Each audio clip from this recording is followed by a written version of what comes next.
10 lines on unity for students and children in English. 1.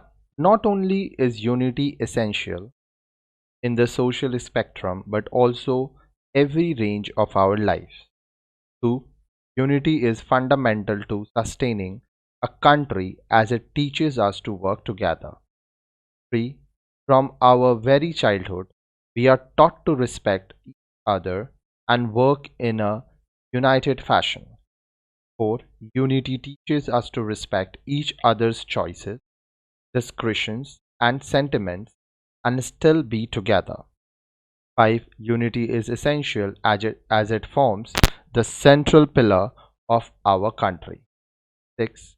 India is a vast country with varied culture, religious, and linguistic divisions. Yet we aspire to have unity in diversity because we are one nation. 7.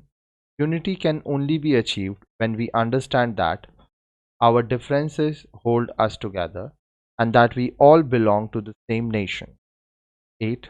Solidarity and unity go hand in hand, and we must understand that we will fall to pieces without agreement. 9. United, we are more durable and more immune to foreign attacks. The united front makes resistance worthier. 10. Unity is essential in every aspect of life, and we must do our best to preserve it.